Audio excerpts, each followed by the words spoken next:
हरतालिका तीज की तिथि, महत्व और पूजा विधि जानिए। महिलाओं के लिए सबसे खास है ये दिन। हरतालिका तीज का व्रत हर साल भाद्रपद माह के शुक्ल पक्ष की तृतीया तिथि को रखा जाता है। इस साल यह व्रत 6 सितंबर को मनाया जाएगा। यह व्रत शिव शक्ति को समर्पित है और विवाहित महिलाएं पति की लंबी आयु और अखंड सौभाग्य के लिए यह व्रत रखती हैं। इस बार हरतालिका तीज पर दुर्लभ ब्रह्म योग का निर्माण हो रहा है, जिससे पूजा का फल दोगुना मिलेगा। भाद्रपद माह के शुक्ल पक्ष की तृतीया तिथि 5 सितंबर को दोपहर 10:06 पर शुरू होगी। वहीं इस तिथि का समापन 6 सितंबर को दोपहर 12:09 पर होगा। अतः 6 सितंबर को हरतालिका तीज का व्रत रखा जाएगा। वहीं 7 सितंबर को गणेश चतुर्थी मनाई जाएगी। इस मुहूर्त में उपासना करने से साधक को दोगुना फल प्राप्त होगा। इस दिन महिलाएं निर्जला व्रत रहकर सायंकाल में श्रद्धापूर्वक माता पार्वती और भगवान शिव की पूजा अर्चना करती हैं। सुहाग की वस्तुएं देवी को अर्पित करती हैं। मनोवांछित फल की प्राप्ति होती है। इस व्रत में जो महिलाएं हरतालिका पूजन के दौरान भगवान शिव जी और माता पार्वती और गणेश जी का पूजा कर उन पर फूल, फल, मेवा, मिष्ठान समेत सुहाग की वस्तुएं माता पार्वती को और महादेव को वस्त्र चढ़ाकर भगवान शिव व माता पार्वती की कथा सुनती हैं और रात्रि में जागरण करती हैं, उन्हें मनवांछित फल की प्राप्ति होती है। हरतालिका तीज के दिन भगवान शिव और माता पार्वती की पूजा अर्चना करने से कुमारी लड़कियों को जल्द विवाह के योग बन जाते हैं। वहीं सुहागिन महिलाएं तीज व्रत करने से अखंड सौभाग्य की प्राप्ति होती है और पति को दीर्घ आयु का आशीर्वाद प्राप्त होता है। इसके अलावा 16 श्रृंगार कर उपासना करने से माँ पार्वती प्रसन्न होती हैं, जिससे उनकी कृपा साधक पर सदैव बनी रहती है और वैवाहिक जीवन में खुशियों का आगमन होता है। इसके अलावा तीज का व्रत करवा चौथ और छठ पूजा की ही तरह कठिन माना जाता है, क्योंकि इस व्रत के दौरान अन्न जल ग्रहण करना वर्जित होता है। हरतालिका तीज की कथा इस प्रकार है।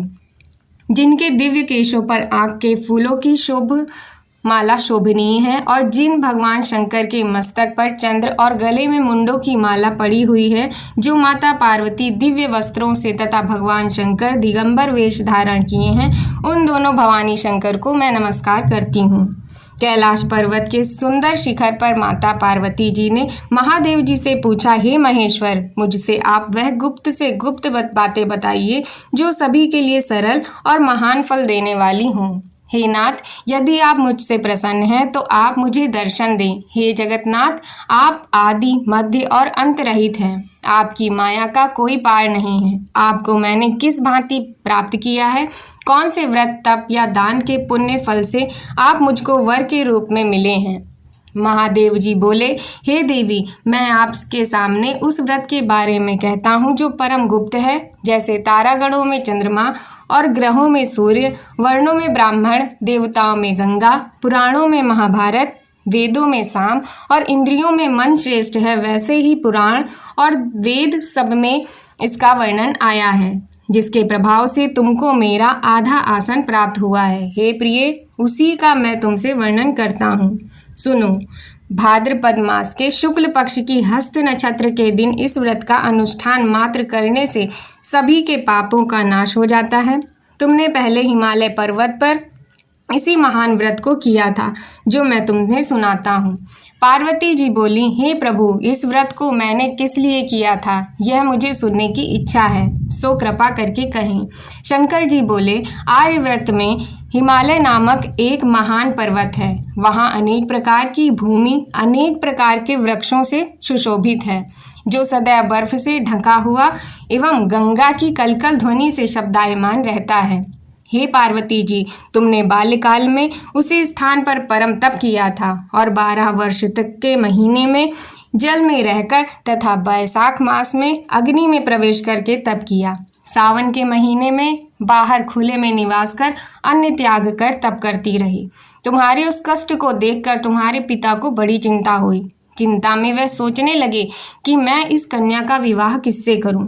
एक दिन नारद जी वहां आए और देवर्षि नारद ने तुम शैलपुत्री को देखा।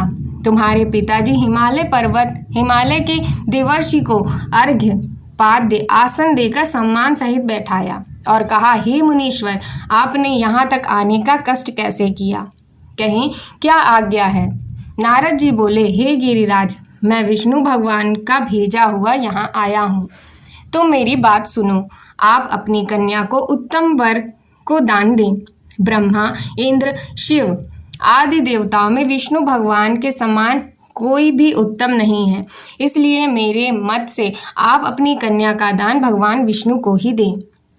हिमालय बोले, यदि भगवान वासुदेव स्वयं ही कन्या को ग्रहण करना चाहते हैं और इस कार्य के लिए ही आपका आगमन हुआ है तो वह मेरे लिए गौरव की बात है। मैं अवश्य उन्हें ही दूंगा। हिमालय का यह आश्वासन सुनते ही देवर्षि नारद जी आकाश में अंतर ध्यान हो गए और भगवान विष्णु के पास पहुँचे। नारद जी के हाथ जोड़कर भगवान विष्णु से कहा, प्रभु, आपका विवाह कार्य निश्चित हो गया है। इधर हिमालय ने पार्वती जी से प्रसन्नता पूर्वक कहा, हे पुत्री, मैंने तुमको गरुड़ ध्वज भगवान विष्णु को अर्पण कर दिया है। पिता के इन वाक्यों को सुनते ही पार्वती जी अपनी सहेली के घर गईं और पृथ्वी पर गिरकर अत्यंत दुखित होकर विलाप करने लगीं। उनको विलाप करते हुए देखकर सखी बोली, हे देवी, तुम किस कारण से दुखी हो, मुझे बताओ, मैं अवश्य ही तुम्हारी इच्छा पूरी करूंगी। पार्वती जी बोली, हे सखी, सुन, मेरी जो मन की अभिलाषा है मैं सुनाती हूँ। मैं महादेव जी को वरण करना चाहती हूँ। मेरे इस कार्य को पिताजी ने बिगाड़ना चाहा है, इसलिए मैं निसंदेह इस शरीर का त्याग करूंगी। पार्वती जी के इन वचनों को सुनकर सखी ने कहा, हे देवी, जिस वन को तुम्हारे पिताजी ने ना देखा हो तुम वहां चली जाओ। तब देवी पार्वती जी अपनी सखी का यह वचन सुनकर ऐसे ही वन को चली गईं।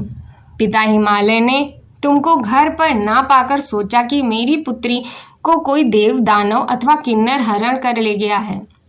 मैंने नारद जी को वचन दिया था कि मैं पुत्री का भगवान विष्णु के साथ वरण करूंगा। हाय, अब ये कैसे पूरा होगा? ऐसा सोचकर वह बहुत चिंतातुर हो मूर्छित हो गईं।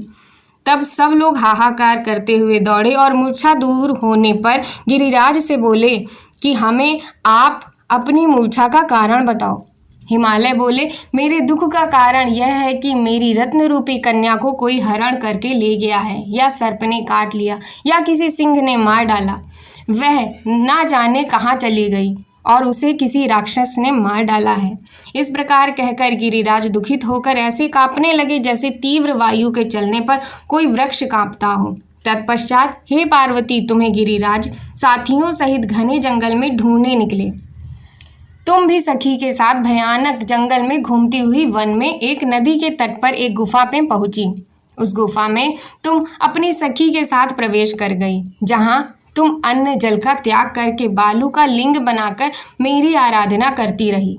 उस समय पर भाद्र मास की हस्त नक्षत्र युक्त तृतीया के दिन तुमने मेरा विधि विधान से पूजन किया तथा रात्रि को गीत गायन करते हुए जागरण किया।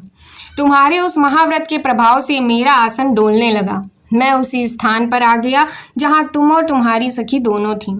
मैंने आकर तुमसे कहा कि हे वरानने, मैं तुमसे प्रसन्न हूँ। फिर तुम मुझसे वरदान मांगी। तब तुमने कहा कि हे देव, यदि आप मुझसे प्रसन्न हैं तो आप महादेव जी ही मेरे पति हों। मैं तथास्तु कहकर वहाँ कैलाश पर्वत को चला गया। तुमने प्रभात होते ही मेरी उस बालू की प्रतिमा को नदी में विसर्जित कर दिया। हे शुभे, तुमने वहाँ अपनी सखी सहित व्रत का पारायण किया। इतने में तुम्हारे पिता हिमवान भी तुम्हें ढूंढते ढूंढते उसी वन में आ पहुँचे। उस समय उन्होंने नदी के तट पर 2 कन्याओं को देखा तो ये तुम्हारे पास आ गए और तुम्हें हृदय से लगाकर रोने लगे। बोले, बेटी, तुम इस सिंहासन व्याघ्रादि युक्त घने जंगल में क्यों चली आई? तुमने कहा, हे पिता, मैंने पहले ही अपना शरीर शंकर जी को समर्पित कर दिया था, लेकिन आपने नारद जी को कुछ और बोल दिया, इसलिए मैं महल से चली आई। ऐसा सुनकर हिमवान ने तुमसे कहा कि मैं तुम्हारी इच्छा के विरुद्ध यह कार्य नहीं करूँगा। तब वे तुम्हें लेकर घर को आए और तुम्हारा विवाह मेरे साथ कर दिया। हे प्रिय, इसी व्रत के प्रभाव से तुमको मेरा अर्धासन प्राप्त हुआ है। इस व्रत राज को मैंने अभी तक किसी के सम्मुख वर्णन नहीं किया है। हे देवी, अब मैं तुमसे यह बताता हूँ कि इस व्रत का यह नाम क्यों पड़ा। तुमको सखी हरण करके ले गई थी, इसलिए हरतालिका नाम पड़ा। पार्वती जी बोली, हे स्वामी, आपने इस व्रतराज का नाम तो बतला दिया, लेकिन मुझे इसकी विधि और फल भी बतलाइए कि इसके करने से किस फल की प्राप्ति होगी। तब शंकर भगवान जी बोले, सौभाग्य की इच्छा रखने वाली महिलाओं को यह व्रत पूरे विधि विधान के साथ करना चाहिए। व्रत में केले के खंभों से मंडप बनाकर उसे बंधनवारों से सुशोभित करें। उसमें विविध रंगों के उत्तम रेशमी वस्त्र की चांदनी ऊपर तान दें। चंदन आदि सुगंधित द्रव्यों का लेपन करके महिलाएं एकत्रित हों। शंख, भेरी, मृदंग आदि बजाएं। विधि पूर्वक मंगलाचार करके श्री गौरी शंकर की बालू निर्मित प्रतिमा स्थापित करें। फिर भगवान शिव पार्वती का गंध, धूप, पुष्प आदि से विधि पूर्वक पूजन करें। अनेक नैवेद्यों का भोग लगावें और रात्रि को जागरण करें। नारियल, सुपारी, जवारी, नींबू, लौंग, अनार, नारंगी आदि ऋतु फलों तथा फूलों को एकत्रित करके धूप, दीप आदि से पूजन करके कहें, हे कल्याण शिव स्वरूप, हे मंगल रूप शिव, हे मंगल रूपी महेश्वरी, हे शिवे, सब कामनाओं को देने वाली देवी कल्याण रूप तुम्हें नमस्कार है। कल्याण स्वरूप माता पार्वती, हम तुम्हें नमस्कार करते हैं। भगवान शंकर जी को सदैव नमस्कार करते हैं। हे ब्रह्म रूपिणी, जगत का पालन करने वाली माँ, आपको नमस्कार है। हे सिंहवाहिनी, मैं सांसारिक भय से व्याकुल हूँ, तुम मेरी रक्षा करो। हे महेश्वरी, मैंने इसी अभिलाषा से आपका पूजन किया है। हे पार्वती माता, आप मेरे ऊपर प्रसन्न होकर मुझे सुख और सौभाग्य प्रदान कीजिए। इस प्रकार के शब्दों द्वारा उमा सहित शंकर जी का पूजन करना चाहिए। विधि पूर्वक कथा सुनकर गौ, वस्त्र, आभूषण आदि ब्राह्मणों को दान करें। इस प्रकार इस व्रत को करने वाले के सब पाप नष्ट हो जाते हैं। बोलो उमापति महादेव की जय हो।